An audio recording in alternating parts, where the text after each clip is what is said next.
दिल्ली के सत्य निकेतन इलाके में एक बिल्डिंग गिर गई है। इस बिल्डिंग के कोलैप्स होने के कारण कई मजदूर इसमें दब गए हैं और राहत और बचाव का कार्य इस वक्त जारी है। बचाव और राहत का कार्य शुरू कर दिया गया है। फायर डिपार्टमेंट के लोग मौके पर मौजूद हैं और दबे हुए लोगों को निकालने की कवायद चल रही है। जेसीबी को मौके पर बुलाया गया है।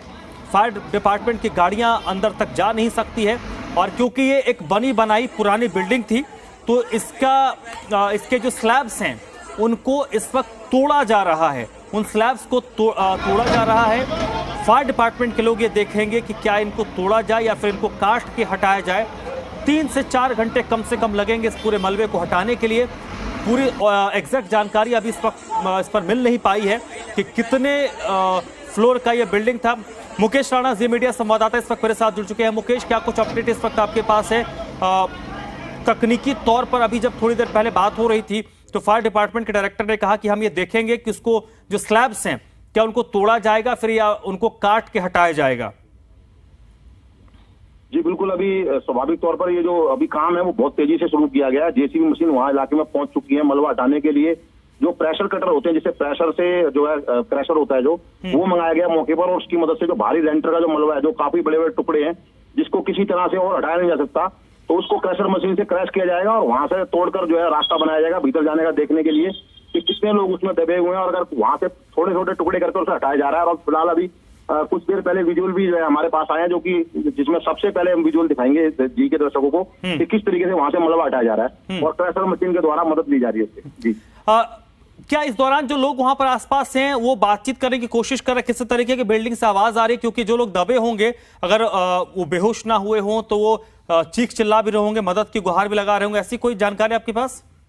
जी बिल्कुल, देखिए अभी तक मैं बताना चाहूंगा जो फायर के जवान मौके पर है वहां पर भी मेरी बात हुई है कुछ देर पहले लोगों से और वहां अंदर बिल्डिंग की तरफ से किसी तरीके की कोई आवाज नहीं, क्योंकि मलबा स्वाभाविक तौर पर तस्वीरों में दिखाया जाता है काफी बड़े लेंटर के जो टुकड़े हैं और काफी भारी पिलर्स हैं वो नीचे गिरे हुए हैं। तो स्वाभाविक है जब इतना वजन किसी व्यक्ति पर गिरेगा तो कुछ कहा नहीं जा सकता कि अंदर क्या स्थिति होगी उसकी जो है।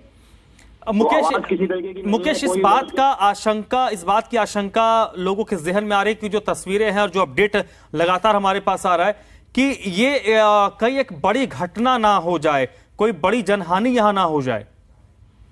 जी बिल्कुल, तस्वीरें तो यही इशारा कर रही हैं कि जो मलबे का जिस तरीके का लेंटर का देखा जा रहा है काफी बड़ा साइज है और इतना बड़ा मलबा यदि किसी पर गिरता है, किसी अगर एक हमारे छोटा सा पत्थर भी सर पर लग जाता है तो बहुत बड़ी बात होती है। इतना बड़ा जो विशाल लेंटर है वो अगर किसी के ऊपर गिरता है तो शरीर के ऊपर हार्ड मास का शरीर है, उसका क्या हाल हुआ होगा, भीतर कितने सुरक्षित है। यदि अंदर काम कर रहे हो कोने में कोई होगा तो संभवतः वो बचने की उम्मीद है, लेकिन अगर कोई बीच में होगा तो शायद कहना जो है गलत होगा, मुश्किल होगा कि उसकी क्या स्थिति होगी। और हमारी भगवान से यही प्रार्थना है कि सभी लोग जो है वो फायर द्वारा जो है कुशल ऑपरेशन कर जो है रेस्क्यू कर उन्हें बचा लिया जाए।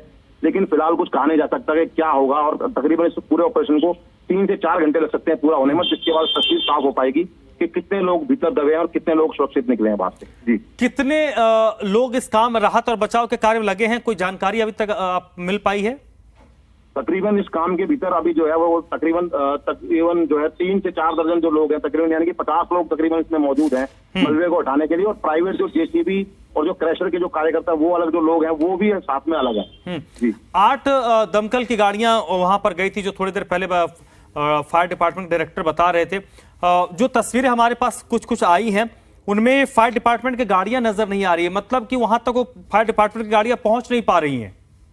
जी बिल्कुल, जैसे कि फायर डायरेक्टर बता रहे थे गलियां सकरी हैं तो फायर की गाड़ियों को वहां तक घटनास्थल पर पहुंचने में दिक्कत हो रही है। जैसे कि इनके पास कुछ सामान होता है, इस तरीके का सामान होता है गाड़ी के भीतर जिससे कि थोड़ी मदद ली जा सके, तो स्वाभाविक है कि मदद जो है वहां तक नहीं पहुंच पा रही है। हालांकि रात की बात यह है कि जेसीबी अंदर जो है पहुंच गई है और जेसीबी लगातार मलबे को हटाने के लिए काम कर रही है। और साथ ही जो क्रैशर मशीन है, सबसे पहले क्रैशर मशीन जो विजुअल्स में अभी हमारे दर्शक कुछ देख पाएंगे कि उसके आराम से तोड़ा जा सकता है लेंटर को, उसके हिस्से को तोड़ा जा सकता है। वाइब्रेटर जिसे बोलते हैं, क्रैशर वाइब्रेटर, जिसकी मदद से लेंटर को तोड़ा जा रहा है लगातार और मलबा हटाने का काम लगातार जारी है। जी, अब इस घटना में ये भी बताया जा रहा है कि जो ज्यादातर मजदूर हैं वो यूपी बिहार के हैं और आसपास ही कहीं रहते होंगे, जो मजदूरी करते होंगे, ठेकेदार के मार्फत ये लोग काम कर रहे थे। ठेकेदार क्या सामने आया है या वो भाग गया है? नहीं, आपको बताना चाहूंगा ठेकेदार सामने नहीं आया, क्योंकि सबसे पहले जो मुकदमा दर्ज होता है इस तरीके की घटनाओं में वो ठेकेदार के ऊपर होता है कि क्या लापरवाही बांटी गई, क्या लापरवाही जो है की गई इनके द्वारा जो कि ऐसा हादसा घटित हुआ। कोई पिलर गलत तोड़ दिया गया जिससे बिल्डिंग का लेंटर नीचे झुक गया, या फिर जो काम करने वाले वर्कर्स थे उनके पास सेफ्टी उपकरण थे या नहीं थे, क्या उन्होंने हेलमेट सर पर लगाया था या नहीं था, किसी तरीके के बचाव उपकरण थे या नहीं थे, तो सबसे पहले ठेकेदार जो है वो पुलिस की जो सुई है वो सबसे पहले ठेकेदार के पास जाती है। तो इसलिए सबसे पहले ठेकेदार जो है वो ऐसे मौके से जो है गायब हो जाता है और अपने आप को बचाने की कोशिश करता है। जी, तो अभी ठेकेदार सामने नहीं आया है।